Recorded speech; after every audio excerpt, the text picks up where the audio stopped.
welcome to part 4 of our .com secret series. Today we're gonna answer the question of what if you don't have a valid ladder. If you haven't watched the previous videos, I would recommend you to watch the previous videos first before you watch this video because you will make a lot of more progress if you watch the previous videos.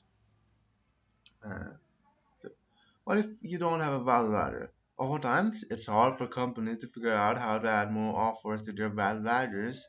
Typically, the process is very easy for someone selling information products because that essence and part has already been created and proven in thousands of different information-based companies.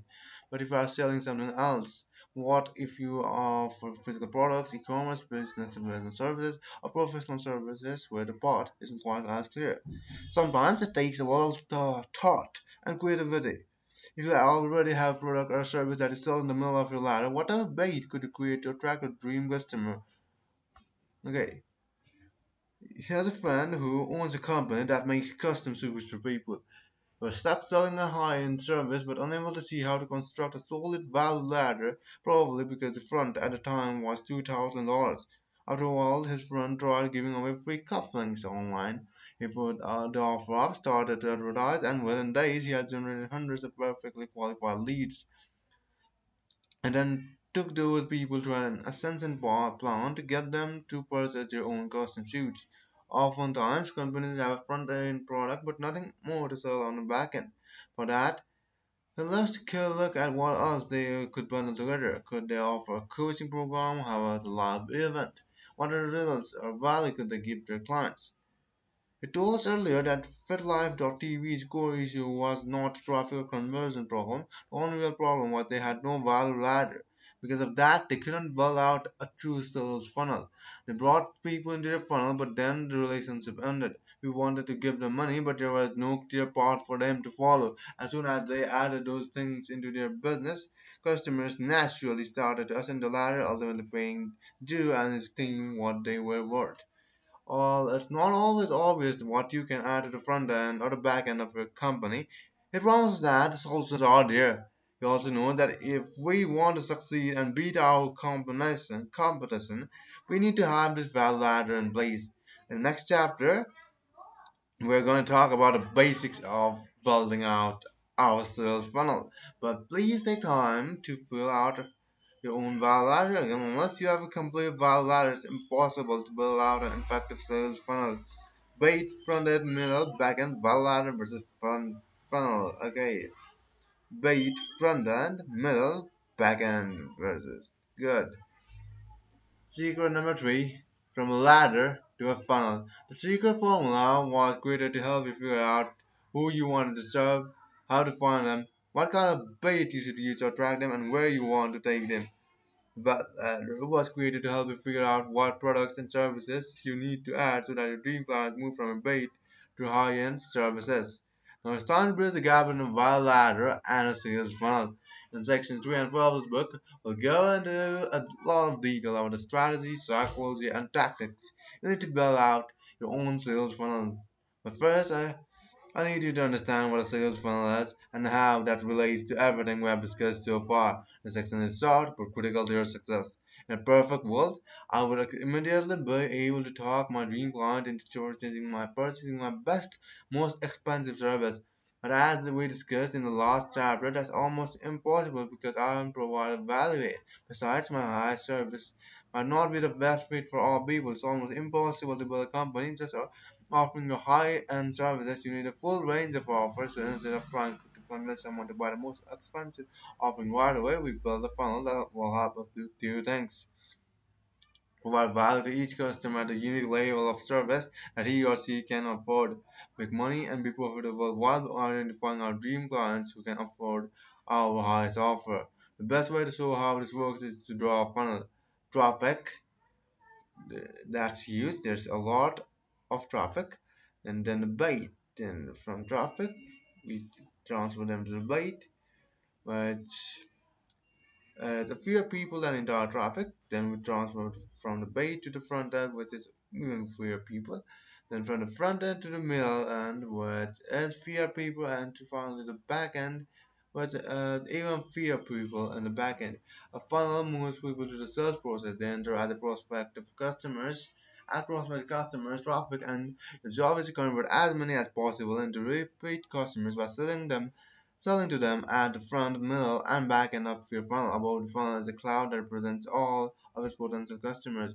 At the top of this funnel is the bait that will attract and redeem customers. Notice that this weight is also the first rung of the value ladder. As it starts to place ads featuring his bait, potential customers will start raising their hands, and a certain percentage of those people will purchase his front end offer. Then he will move to the next step in his first funnel. Here, he will introduce the next product or service in his value ladder. This will, of course, be something offering more value while also costing more money. Unfortunately, not everyone who purchases his bait will also purchase this more expensive high-value product, but a certain percentage of those people will. From there, he moves deeper into the funnel and introduces the next product or service on the value ladder. Again, not everyone will buy this product, but the percentage of the clients who initially took the bait will. We'll continue to do this through all the levels of this value ladder, and at the bottom of this funnel, a handful of people will appear who can afford and may be willing to purchase his high-volume services. These are his dream clients, the ones he wants to work with at a more intimate level. But before he sells us on why we need to be thinking about our company in terms of funnels, he wants us to understand that his approach wasn't always this detailed. When he got started online over a decade ago, there was a lot less competition. He could have just put have just a front end product and he would spend $1 on that and make $2 back and run. But as more people started business online, competition started to grow. Ad costs went up, the consumers' buying resistance also went up, and it got harder to sell. People he knows who were making millions of dollars a year are no longer in business because they didn't adapt and change with the time. When he started to feel the pinch, he was lucky enough to have some amazing mentors who taught him the importance of building a deeper funnel with more offerings. The deeper your funnel is, and the more things you can offer clients, the more each customer will be worth to you. And the more they are worth to you, the more you can spend to acquire them. Remember this truth. Ultimately, the business that can spend the most to acquire a customer wins. Dan Kennedy. Every product you sell online has a sales funnel that it takes people through. In fact, immediately after the customer buys something, they are offered an upsell or two before they even leave the page. This is one type of sales funnel, but after they have purchased something from him, he uses other types of communication funnels to build a relationship and encourages them to purchase other products and services that they sell. Learn about these special communication funnels in section 2. Every product we sell has its own sales funnel to provide value and convert the buyer into a higher end customer. You'll see all 7 levels of these funnels in section 4. The fact that you picked up this book and are reading it now is proof that this concept works. You already know that a percentage of everyone who buys this book will upgrade to one of his online weight classes. You also know that from there, a percent of those people upgrade to his Ignite program or his Inner Circle program, and a few, the ones who are the right fit, will join his $1 million program, and he'll be coming out to set up this whole system in their offices.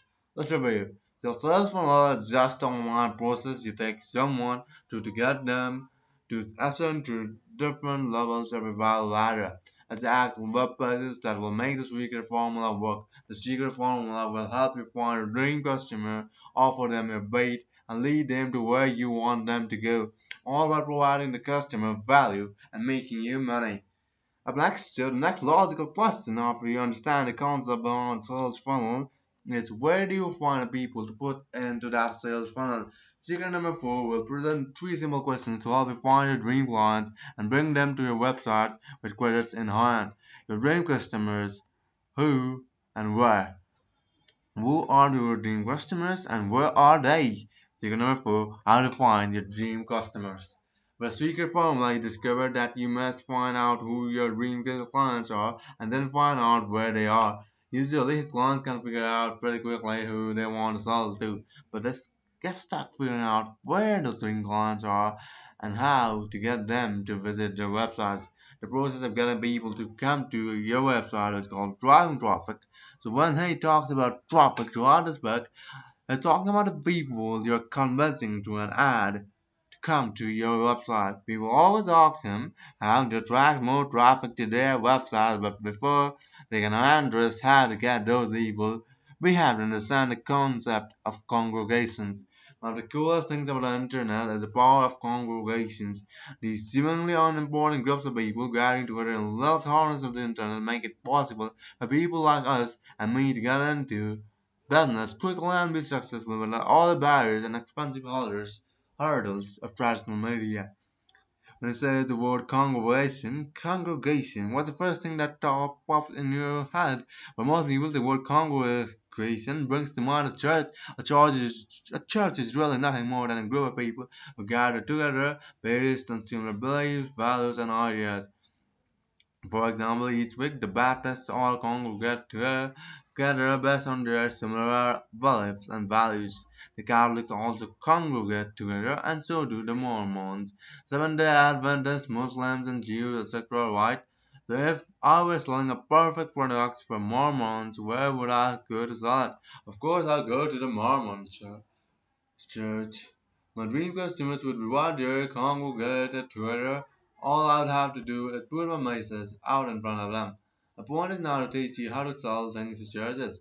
I want to understand the power of a congregation because it's one of the main reasons the internet is such an amazing tool for business.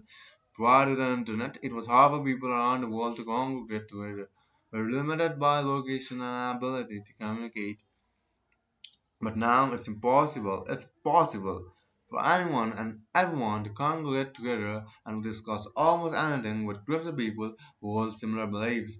When I was in high school, there were 5 or 6 kids who would get together every day at lunch and play card games. I remember one of the games was called Magic the Gathering.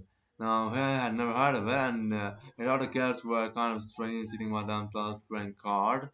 But they were content to congregate together and participate in an activity they enjoyed. Sure, there were a handful of cats in high schools in all over the country doing the same thing, unaware of one another. Before the internet, that was how things worked. You're kind of limited based on geography. You might not be close to other people in your congregation. As a marketer, you would have found it difficult to reach 5 kids at one high school and three at another high school and 6 or 7 at yet another. It would have cost too much money to be successful. Yet now, thanks to the internet, those 5 or 6 in that high school can congregate with others all over the world to play Magic. The gathering online they can hang out on farms and play games with people halfway across the world. Now, if I have a product to sell to a congregation of people who love magic, the gathering is easy and economical to go online, find where they are, and get his message in front of them. Here's another example. He was a wrestler in college, and every night all the student athletes had to spend 2 hours in the study hall to make sure they got their homework done. Naturally, he would sit next to his wrestling buddies and they would goof off online. He remembers looking over one day and noticing that all his friends were looking at the exact same website he was. It was called the Mat.com, a website for wrestlers. They were all chatting about what had happened that month in the world of wrestling and who was winning. They were showing cool movies and discussing what movie might work better. Every single person on his college wrestling team was in that study lab for 2 hours every night hanging out on Mat.com and learning about wrestling rather than doing our homework. In wrestling, this was probably happening every single university around the country, and in all high school wrestlers and any older people interested in the sport and who would likely find this site.